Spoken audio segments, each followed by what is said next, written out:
On the minds of most parents is how their kids are really doing, especially mentally. And if you're like my family, we do check-ins with our kids quite a bit. But then we also ask their friends and ask their teachers and ask their youth pastor and ask their mentors how they're really doing. Because we're afraid sometimes that we might miss something, miss a cue. And this is now kind of a big deal because of teen mental health. It's something that's on the minds of almost everyone. And for parents, it can really be a dark place.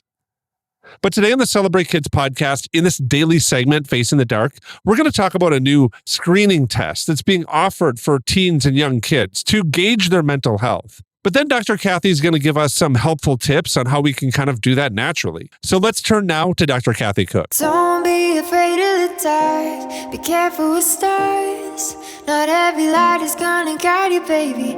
Not every light is gonna guide you. So Dr. Kathy, according to the National Alliance on Mental Illness, around 50% of lifetime mental health conditions start at the age of 14, and early intervention can have a huge impact.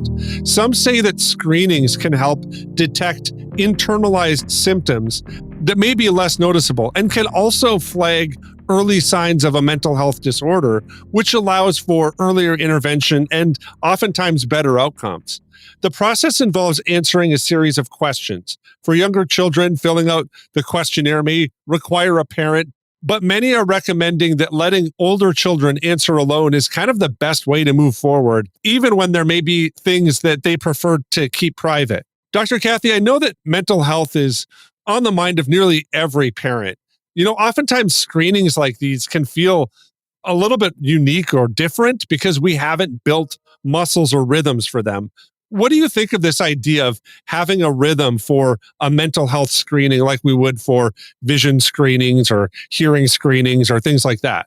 I think that's really intriguing. I might have said that a lot of parents would look at something like this as invasive. You use many more positive adjectives like unique.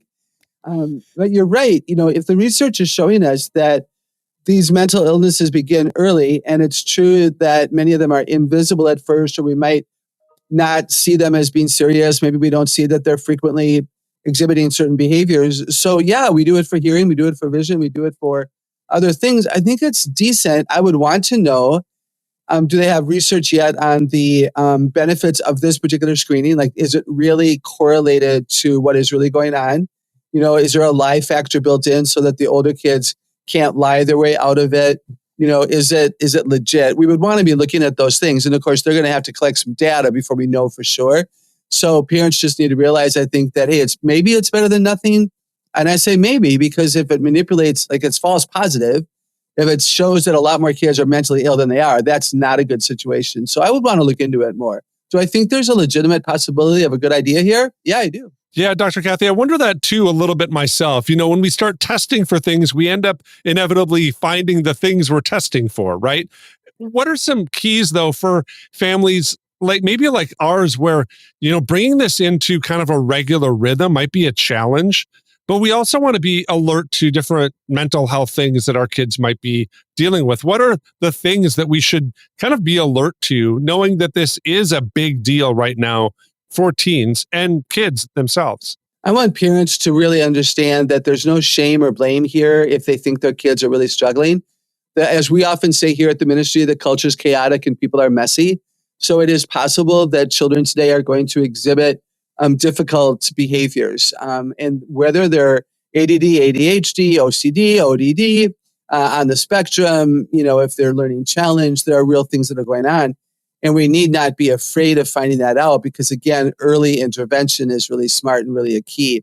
So there's no, I wouldn't want there to be fear that you would be found out as having a difficult child. They exist, and let's love well by implementing a strategy that would allow us to intervene with strategies earlier than later. So that's one response I would have. I also think that parents need to have a real say in this. Parents who are involved with their kids, parents who are involved with their kids, who play with their kids, who walk with their kids, who pick them up and drop them off and know what their kids are going through, they need to be consulted with for sure. What are you observing? What are you seeing? Really important that the parent be involved. Yeah, Dr. Kathy, I think that's really helpful and important. I think, being mindful that kids are wrestling through things is really a valuable thing for us to acknowledge, and that those kids exist. I'm almost glad that there's not like a parent test, like which parents in the world are difficult to live with, right? Because we do exist, and I do put myself in that category.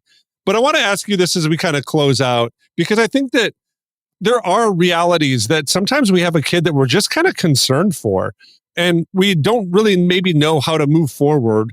What things should we kind of be awakened to or alert to that really do cause mental health challenges for kids that we need to be mindful of so that we can kind of address them or know that they exist in our kids' world?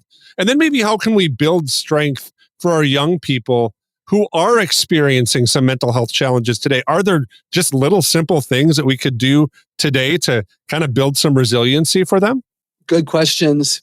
We believe at Celebrate Kids that everything starts with security and trustworthiness. So if a child is being raised in an environment that is not full of trust and security, there may be real challenges. Now, they may last or they may not last because there's intervention that happens more quickly. So are we honest and trustworthy? Are we dependable? Are we honest? Do we follow through? Do we apologize? Do we remember our kids' names? And that's a joke. Kids are like, they never call me by the right name. Well, if that happens, do we apologize and kind of laugh it off, et cetera? So security is huge. Consistency is huge. Apologizing is huge. Spending time with the kids where they know that they matter, putting your phone down. I will say that all of the time. Put your phone down and hang out with your kids and let them know that you're sacrificing your wants because they matter so much to you. Those are huge things to do. And then I think too, for watching for kids who are inconsistent, Wayne, if a child is typically outgoing and confident and eager to please, and all of a sudden isn't, something has happened. If a child is consistently patient and all of a sudden is impatient. If a child is optimistic and loves himself well and all of a sudden is self-critical and I can't do anything right, something has happened. That's not a mental health shift necessarily. That's a shift in the environment of that kid. A bully has entered in, a loved one who he respects has said something hateful that he's choosing to believe, etc. So we need to watch for inconsistencies and not assume it's mental health, but ask some questions to try to figure out what's going on. As Dr. Kathy was talking, I was reminded of this passage in 1 Thessalonians. It comes out of chapter 5, and I'm going to begin reading at verse 12. Now we ask you, brothers and sisters, to acknowledge those who work hard among you, who care for you in the Lord, and who admonish you. Hold them in the highest regard and love because of their work. Live in peace with each other. And we urge you, brothers and sisters, warn those who are idle and disruptive. Encourage the disheartened. Help the weak. Be patient with everyone. Make sure that nobody pays back wrong for wrong, but always strive to do what is good for each other and for everyone else. Rejoice always, pray continually, and give thanks in all circumstances, for this is God's will for you in Christ Jesus. This passage just kind of sprung to mind from what Dr. Kathy was talking about today, partly because of how we are to encourage each other. Paul closes this first letter to the Thessalonian church with these instructions, saying that this is God's will for you to rejoice and pray and give thanks in all circumstances, and more than that, to live in such a way that we hold each other accountable, that we help those who are weak and encourage the disheartened, that we have patience with everyone.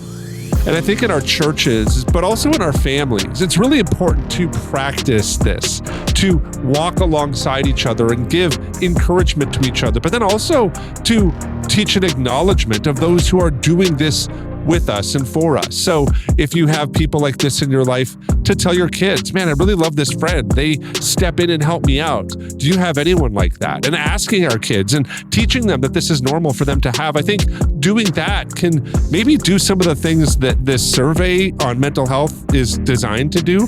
But I think it also teaches our kids that they should be people who do this with others. I think teaching them and guiding them to do this can be a bright light that shines and cuts through some of the darkest times. I want to thank you for listening to the Celebrate Kids podcast in this, our daily segment, Facing the Dark. On behalf of Dr. Kathy Koch, my name is Wayne Stender, and we're really looking forward to spending the week with you here. And we will see you again tomorrow.